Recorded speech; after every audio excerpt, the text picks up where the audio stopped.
ইমরান নামের এক যুবকের গল্প এটি, যে ছিল এক কামারের ছেলে। তার বাবা বাদশার জন্য তলোয়ার ও অস্ত্রশস্ত্র তৈরি করতেন। ইমরান ছিল সুঠাম ও শক্তিশালী দেহের অধিকারী এক যুবক, কিন্তু তার স্বভাব ছিল উগ্র। সে বাজারে ব্যবসায়ীদের সঙ্গে সবসময় ঝগড়া বিবাদে লিপ্ত থাকত। তার বাবা তাকে সবসময় বোঝাতেন, কিন্তু সে বাবার কথা কানে তুলত না এবং বাজারের মানুষের সাথে লড়াই চলতেই থাকত।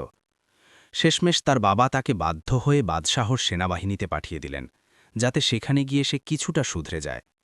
কিন্তু মহলে আসার পর ইমরানের সাক্ষাৎ হয় বাদশাহর মেয়ের সঙ্গে। শাহজাদি ছিল অত্যন্ত অহংকারী এক মেয়ে, যার নিজের রূপ ও আভিজাত্যের উপর প্রচণ্ড গর্ব ছিল। একদিন মহলের ভেতর অসাবধানতাবশত ইমরান শাহজাদির গায়ে ধাক্কা দিয়ে ফেলে। এতে শাহজাদি ভীষণ রেগে যায় এবং সবার সামনে তাকে ক্ষমা চাওয়ার নির্দেশ দেয়। কিন্তু ইমরান মাথা নত করে ক্ষমা চাইল না, উল্টো সে সবার সামনে শাহজাদিকে অপমান করল। এতে ক্ষিপ্ত হয়ে শাহজাদি তাকে কারাগারে বন্দী করার হুকুম দেয়। গল্পটি শুরু হয় অনেক প্রাচীনকাল থেকে, যখন তলোয়ারের ঝিলিক, ঘোড়ার খুরের শব্দ আর দোয়ার আওয়াজে পৃথিবী মুখরিত থাকত। ফরিদাবাদ নামের একটি শহর ছিল, যা আল্লাহর কুদরতের এক অপূর্ব নিদর্শন। একদিকে ছিল সমুদ্রের নীল ঢেউ, আর অন্যদিকে ছিল তপ্ত মরুভূমি। মরুভূমির বালি দিনের বেলা এতই গরম হয়ে যেত যে পা রাখা দায় ছিল, আবার রাতে সেই মরুভূমি শীতল হয়ে উঠত। শহরের মাঝখানে পাথুরে গলি, মজবুত ঘরবাড়ি আর ব্যস্ত বাজার ছিল।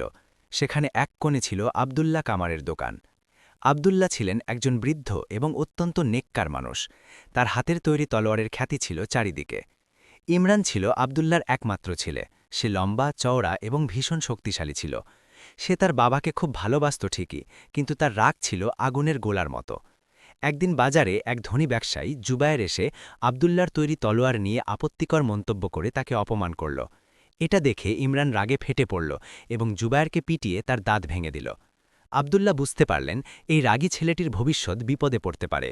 ঠিক সেই সময় বাদশাহর সেনাপতি জামাল, যিনি আবদুল্লাহর বন্ধু ছিলেন, তিনি পরামর্শ দিলেন ইমরানকে সেনাবাহিনীতে পাঠিয়ে দিতে।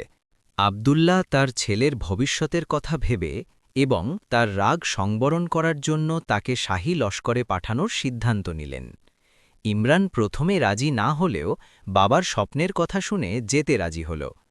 মহলের ভেতর ঢুকে ইমরান অবাক হয়ে গেল। সেখানে সে কঠিন পরিশ্রমের মাধ্যমে তলোয়ার চালানো, ঘোড়সওয়ারি এবং তীরন্দাজি শিখতে শুরু করল। সেনাপতি জামাল তাকে নিজের ছেলের মতো আগলে রেখে ডিসিপ্লিন শেখাতে লাগলেন। একদিন সেনাপতি জামাল ইমরানকে একটি কাজের জন্য মহলের অন্দরে পাঠালেন। সেখানে সে প্রথমবার শাহজাদি আল শিফাকে দেখল। শাহজাদি আল শিফা ছিল অপরূপ সুন্দরী, কিন্তু তার মনে আভিজাত্যের অহংকার ছিল। সে মনে করত সবার চেয়ে তার মর্যাদা আলাদা। সেই ঘরে ইমরান যখন তলোয়ারের নমুনা দেখাতে গেল, তখনই ভাগ্যের ফেরে সেই সংঘাতের সূচনা হল, যা তাকে অন্ধকূপের দিকে নিয়ে গেল। ইমরান কি শেষ পর্যন্ত বন্দী হবে, নাকি বাদশাহ তার সাথে অন্য কোনো বিচার করবেন, তা জানতে এই রোমাঞ্চকর কাহিনীটি অবশ্যই দেখুন। ইমরান ভুল করে শাহজাদির ওড়না স্পর্শ করে ফেলায় শাহজাদি রেগে গিয়ে বলল, তুমি এখানে কি করছো?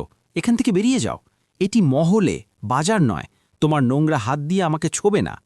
এতে ইমরানের রাগ হল এবং সে বলল, আমি কাজের জন্য এসেছি শাহজাদি, আপনি এত রাগ করছেন কেন? আমি ইচ্ছে করে এটি করিনি। তাদের মধ্যে ঝগড়া শুরু হল। শাহজাদি চিৎকার করে বলল, একে এখান থেকে বের করে দাও, এই অভদ্র ছেলেটি। সেনাপতি জামাল খবর পেয়ে ইমরানকে বোঝাল, সে শাহজাদি, তার সাথে আদব রক্ষা করে চলতে হয়।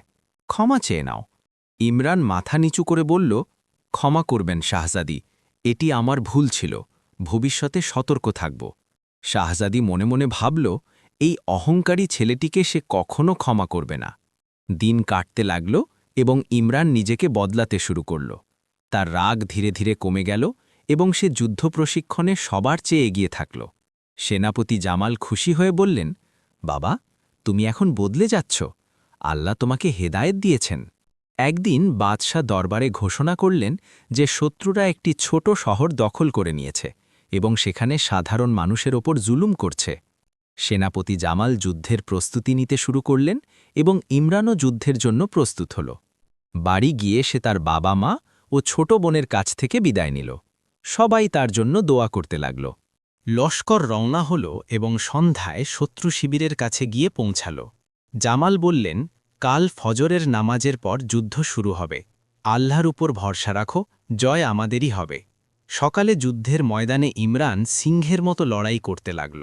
যুদ্ধের মাঝখানে সেনাপতি জামাল পিঠে আঘাত পেয়ে পড়ে গেলে ইমরান ছুটে গিয়ে তাকে রক্ষা করল এবং পিঠে পিঠ ঠেকিয়ে লড়াই চালিয়ে গেল। 2 ঘণ্টা যুদ্ধের পর শেষ পর্যন্ত জয় হল। বিজয় শেষে সৈন্যরা ইমরানকে কাঁধে তুলে আনন্দ করতে লাগল। শাহজাদি অলশিফা মহলের জানালা থেকে তা দেখল এবং তার সখীর কাছে জানতে পারল যে ইমরানই সেনাপতির প্রাণ বাঁচিয়েছে এবং বীরের মতো যুদ্ধ করেছে। বাদশাহ ইমরানকে মহলে ডেকে অনেক প্রশংসা করলেন।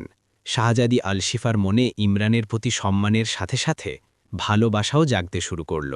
একদিন আলশিফা ইমরানকে পরীক্ষা করার জন্য ইচ্ছে করে তার হাতে গরম চা ফেলে দিয়ে তাকে গালিগালাজ করল। কিন্তু ইমরান এবার রাগ না করে মাথা নিচু করে ক্ষমা চাইল। আলশিফা অবাক হয়ে ভাবল, ছেলেটি সত্যি বদলে গেছে। এদিকে সেনাপতি জামাল বৃদ্ধ হয়ে যাওয়ায় বাদশার কাছে অনুরোধ করলেন ইমরানকে নতুন সিপাহা সালার বানাতে। বাদশা তা মেনে নিলেন এবং ইমরান নতুন সিপাহা সালার হিসেবে নিযুক্ত হল। এর কিছুদিন পর এক বিশাল শত্রুবাহিনী রাজ্য আক্রমণ করল। বাদশাহ ইমরানকে কিল্লা ফিরে পাবার দায়িত্ব দিলেন। ইমরান রণকৌশল সাজিয়ে শত্রুদের চারপাশ থেকে ঘিরে ফেলল এবং বীরত্বের সাথে লড়াই করে জয়লাভ করল। বিজয়ী হয়ে ফেরার পর শাহজাদি আলশিফা বাদশাকে জানাল যে সে ইমরানকে ভালোবাসে এবং তাকে বিয়ে করতে চায়। বাদশা প্রথমে অবাক হলেও পরে রাজি হলেন। ইমরান যখন ফিরে এলো, বাদশা তাকে বিয়ের প্রস্তাব দিলেন। ইমরান অবাক হয়ে গেল, কারণ সে জানত শাহজাদি তাকে ঘৃণা করে। কিন্তু বাদশা বললেন শাহজাদি নিজেই তাকে পছন্দ করেছে। মহলে ধুমধাম করে বিয়ের আয়োজন করা হলো। বিয়ের পর ইমরান তার বাবা মা, বোন এবং আলশিফাকে নিয়ে সুখে শান্তিতে বসবাস করতে লাগল। এই গল্প আমাদের শেখায় যে রাগ ত্যাগ করে সবর করলে এবং আল্লাহর উপর ভরসা রাখলে সাধারণ মানুষও বড় সাফল্যের শিখরে পৌঁছাতে পারে। যদি মন পরিষ্কার থাকে এবং আল্লাহর প্রতি অগাধ বিশ্বাস থাকে, তবে আল্লাহর রহমত সবসময় সঙ্গে থাকে।